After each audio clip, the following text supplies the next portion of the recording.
Hi, this is Marsha Gomes-McKee from Caribbean Books Foundation. Welcome. Welcome to week 2 of our conversation series for 2022. Today, we have Janelle Mills of St. Kitts and Nevis, who will speak to you on academic editing and research, finding that right match. Janelle is the owner of First Class Research Solutions and is available to work with you on your projects. She proofreads nonfiction and fiction in addition to academic texts, dissertation, and thesis. Her information can be found on our site and she is available via comments today. Welcome, Janelle. My name is Janelle Mills and I'm the owner of First Class Research Solutions. Today, I'd like to talk to you about academic editing. What is academic editing, what it is not, and how you can find an academic editor that meets your needs. So firstly, I would like to discuss what academic editing is not. So an academic editor is not an assignment writer. That's one of the many misconceptions that I find students, whether at the university undergraduate or postgraduate level, actually have. Many students reach out to me online and they ask me, hey, can you write this paper for me? Do you write dissertations? Can you write this thesis? And in every single case, I say no. A student who takes a work that's written by someone else and submits that for grading is actually committing plagiarism, right? That's because the service or the individual has written it for them. The student didn't do the work themselves. Now, I myself was a student. I did my bachelor's degree, I did my master's degree, and there were many moments where I felt like if only I had someone to write this paper for me, I would let them do it. I understand every student who feels that way. But I would also say that no student should pay an editor or an assignment writing service to do their work for them. Why is that? Well, besides being plagiarism, which is using someone else's work as your own and without crediting them, usually many universities have clauses or academic guidelines which prohibit, sometimes explicitly, the use of assignment writing services. And if a lecturer finds out that a student has plagiarized, that student could be called before a disciplinary committee, and in worst case scenario, they can actually be expelled from their program. So while an assignment writing service sounds very convenient, it really is one of the most unethical avenues a student could turn to, not only because it violates university guidelines, but also because it really doesn't allow the student to prove that they are capable of doing the work themselves.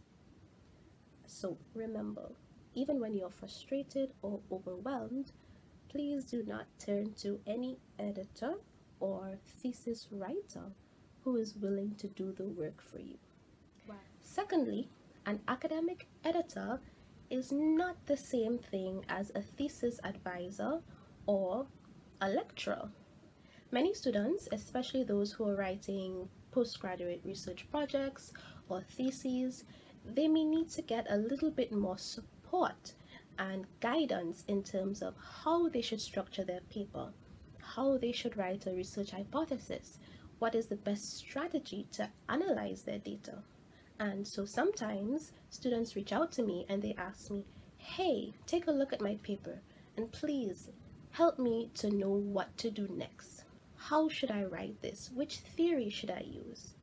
Now, offering critiques on the substance of your work, such as the theory that you used, your research questions, how you would a hypothesis, these tasks fall more under the scope of a thesis advisor or a thesis coach. That does not fall within the scope of academic editing. So those are two different roles. An editor deals with what you've already written, while someone who offers you thesis coaching is able, because of their training, their background, their experience, their education in the area that you're also studying in, they are able to offer critiques on the actual substance of your work, the what you write, as opposed to how you write it. Thirdly, and this point is very, very important, an academic editor is not a magician. When you give your work to an editor, they will critique and comment on the mechanics of what you've written, your grammar, your spelling, your punctuation, your reference and style, and maybe even the layout of the paper. But if what you've written doesn't meet the expectations of your lecturer or university, the academic editor can't wave a wand and make it perfect. As I said earlier, an academic editor is not an assignment writer. So if your actual paper is not strong enough to stand on its own, maybe you didn't use credible enough information, maybe your conclusions were weak, maybe your inferences didn't have enough support. In those cases, the editor is not responsible for rewriting your paper or for giving you new information or new sources to add to your paper to strengthen it. It's like if you are building a house, you have to make sure that the foundation is strong, that it's sound structurally, that it can withstand shaking and earthquakes. But if you just slap a coat of paint over a house that is unsound, it might look really pretty on the outside, but when you go inside, you see all of the leaks and the creaks and the cracks. In the same way, your paper, the strength of your arguments and accuracy of what you've written, is the sole responsibility of the student. Yes, you can send a weak paper to be edited, but it's like going into a pretty nicely decorated house only to realize that there are cracks in the foundation. So it's very important that before you submit your work to an editor, that you know what the expectations are. An editor will fix the mechanics of your writing, grammar, punctuation, spelling, etc., but they can't deal with the foundational issues of your writing, such as the theory that you chose to use, the accuracy of your academic sources, how you organize your paper. All of that really is the responsibility of the student. What is academic editing? Well, I myself am an academic editor, and so when a student sends their paper to me, I make it very clear that I will not rewrite the paper for them. I will not offer any critiques on the substance of the work, and I cannot offer miracles. But this is what I do. I read the work and I correct errors in grammar, punctuation, spelling, flow, and I remove any unintended typos in the work. Additionally, I also offer a formatting service in which I will use the students' university guidelines to format things like their page numbers, their heading styles, the table of contents, and the reference list. Let's talk about the reference list, because this is a big area where students usually need a lot of support. I'm sure if you are a university student, you have had to create a bibliography or a reference list for almost every paper you've submitted to your lecturer. And there are many different referencing styles. Some of the most common, especially in the social sciences, are the Chicago Manual of Style, the American Psychological Association Manual, or APA, Harvard Referencing Style, and sometimes the Modern Languages Association Style, or MLA. Now, many lecturers are sticklers for every comma, every period, and every italic word being in place in your reference list. It gets very frustrating. Now, this is something that, while it's frustrating, it is actually very important to ensure that your references are not only accurate in terms of the name of your source, the author's name, the date of publication, but also that visually these sources are written in the way that the style manual says they should be written. And in most cases, when you send your paper for grading, there are actually marks that could be deducted if your references are not formatted in the correct style. So one of the things I do as part of my reference list formatting service is that when I'm reading the entire thesis or paper, I actually highlight every single in-text citation and I compare that with the reference list to make sure that everyone who's cited in the paper also has an entry in the reference list. Yes, it takes a lot of time, but I'm sure that's time that you can afford to spend doing something else.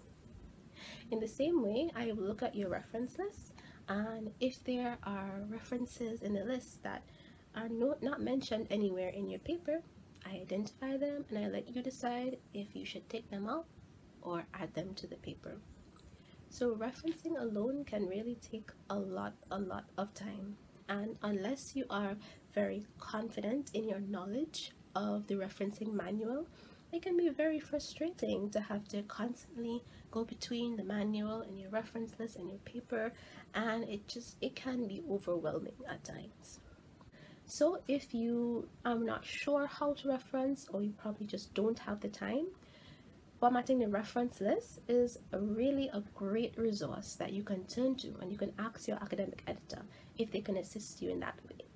Some editors also offer a formatting service, and this is something that many students don't really consider.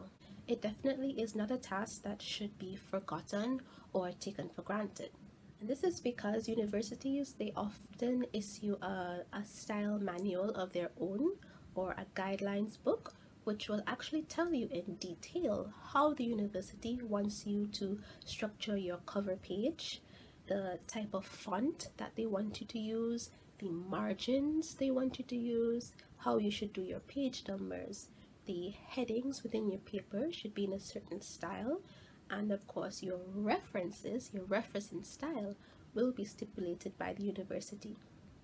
And all of these little details often take a lot of time to accomplish. And that's something that a student might be very surprised when they sit down before submitting their thesis, for example, and they realize how many hours they have to spend just doing these little details. It can be frustrating. But that is a service that an academic editor can assist with, and that actually saves you a lot of time that you can spend working on your next assignment, or that you can spend tweaking and finalizing changes in the paper itself.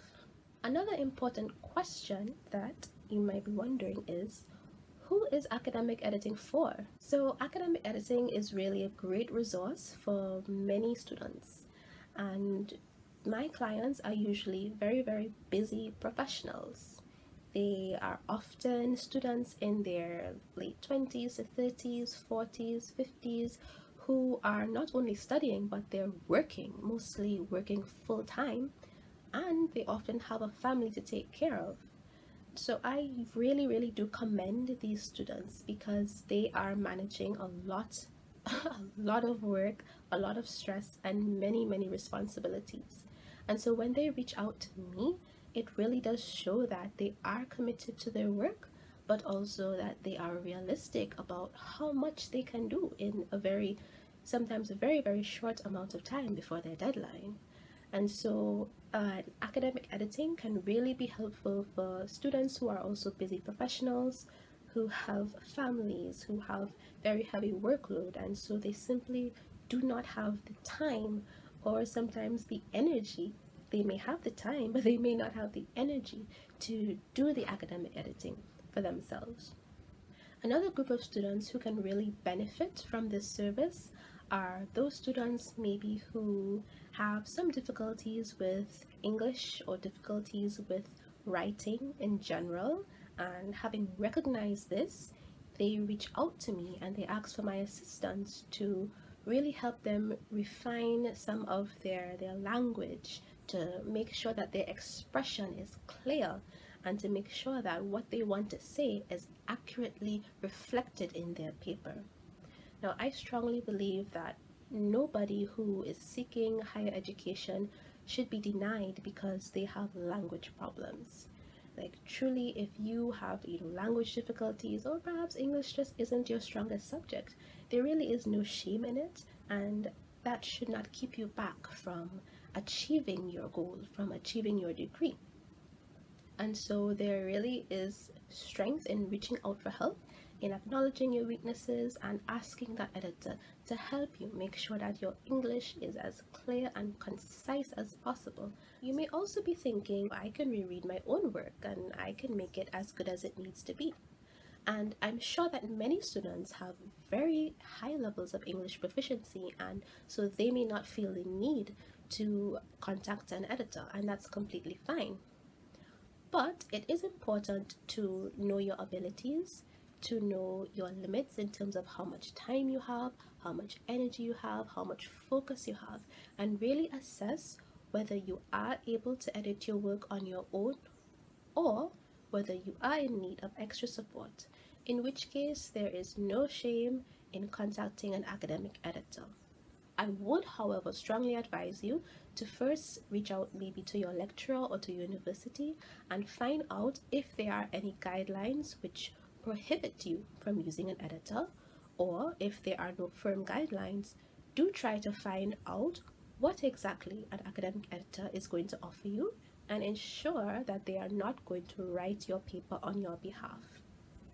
A third group of students, and maybe this group encompasses all the students I've already talked about, are those students who are dedicated, they are motivated, and they are determined to succeed. They are determined to finish their degree, and so they're willing and able to invest in an academic editor to assist them in refining their work, making sure that it meets the requirements and the standards of the university. And so they recognize the value in investing in this service so that they can accomplish that goal that they have. Not only does an academic editor save you time, save you stress, and save you the effort and energy, they really are a professionally, usually trained, educated, and experienced resource who can edit your work in less time than you're able to, and who are far more accurate because of their experience in the field as well as their professional training and development. Now, I myself, when I was in university, I self-edited all of my work, and I thought at the end of the day, oh, I did a great job. And reflecting on some of my older university papers, I can spot many errors and typos that I couldn't see at that time. And that's because now, having finished university, having done training in proofreading, I'm much more knowledgeable and I'm much more skilled in not only identifying errors and identifying typos, but also knowing how to fix them in a way. How do you find the right academic editor? Someone who is not only knowledgeable or trained in editing, but who is a person of integrity and who understands academic ethics and who respects, plagiarism, who respects confidentiality. How do you know which person to trust with your work? Firstly, a reputable editor should have some years of experience in the field and or training in the field of editing.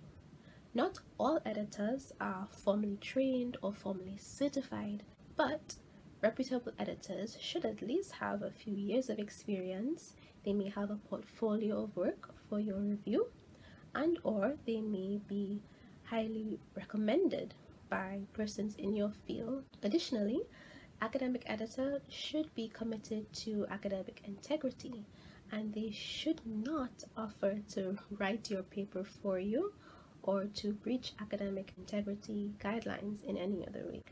Thirdly, look for someone who communicates well. They have open, very clear communication, whether in written messages, WhatsApp or email, or when you talk to them on the phone.